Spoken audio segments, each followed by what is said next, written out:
heads of institutions and leaders from philanthropy and business, distinguished ladies and gentlemen. Excellencies, I want to thank you for contributing to this discussion. Allow me to also recognize our special guest, our sister from across the seas, Prime Minister Mia Mottley of Barbados, who has been working closely with us on joint Caribbean-Africa Health Cooperation.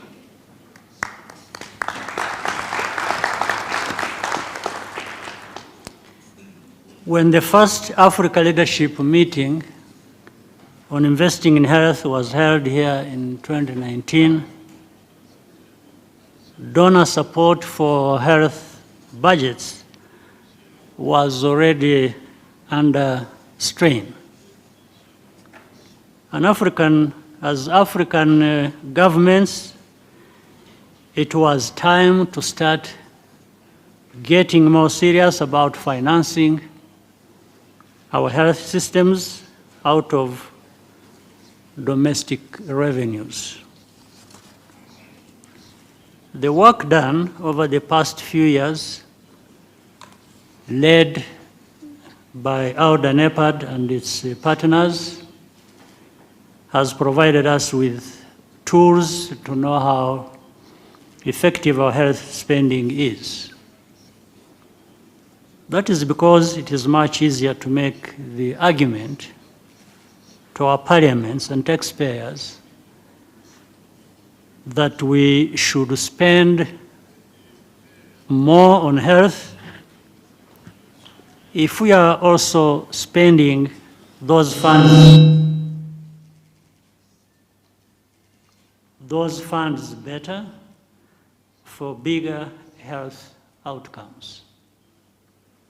Overall, this has resulted in significant improvements to expanded healthcare access through a well-trained medical workforce and the use of technology. But Africa now finds itself at a crossroads.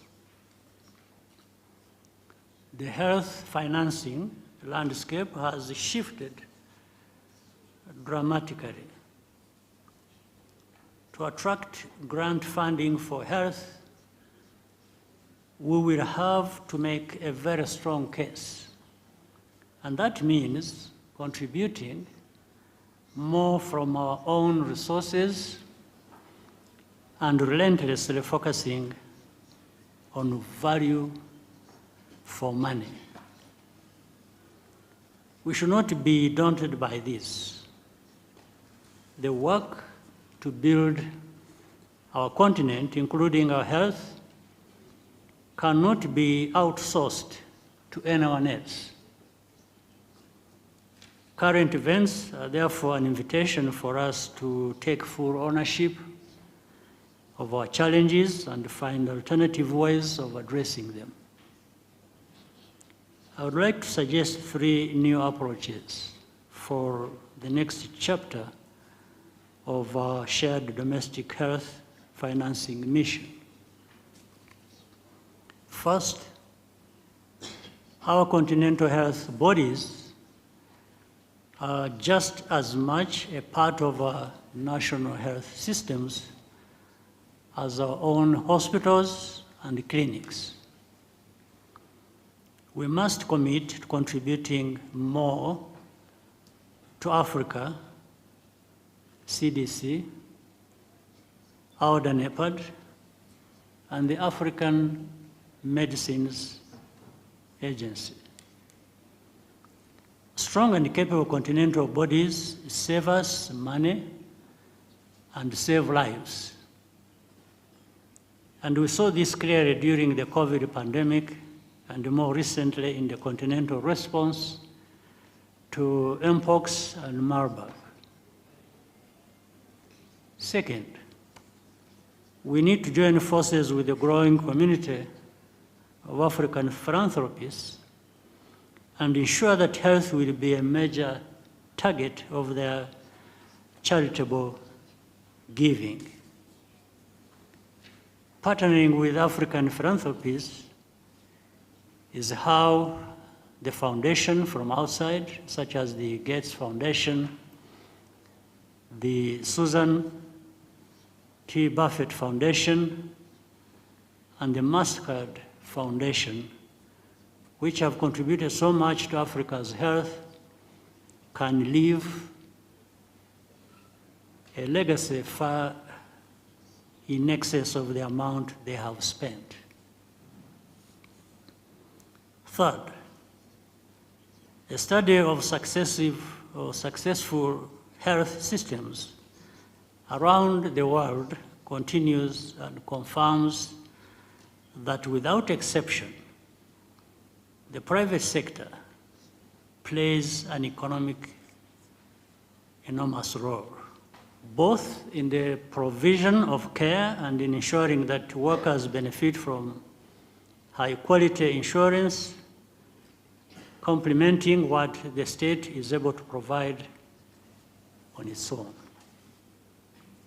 I propose that over the next year, we work together to define new mechanisms for concrete collaboration on healthcare among governments, business, and philanthropies, and draw more and more actors in these efforts. I ask that our African Union health bodies lead us in this work. Let me close by thanking all of you who have been a part of this journey since 2019, and especially those who will be part of the next effort going forward. I hope today we can brainstorm about what is possible and leave this room with a shared conviction that a significant upgrade in Africa's healthcare quality is possible, and that we are also part of a community that will ensure it gets done. Once again, Excellencies, dear heads of state and government, and senior citizens of our continent, and guests who are here, I want to thank you very much once again for finding the time to be here with us today. Thank you very much. I look forward to our discussion.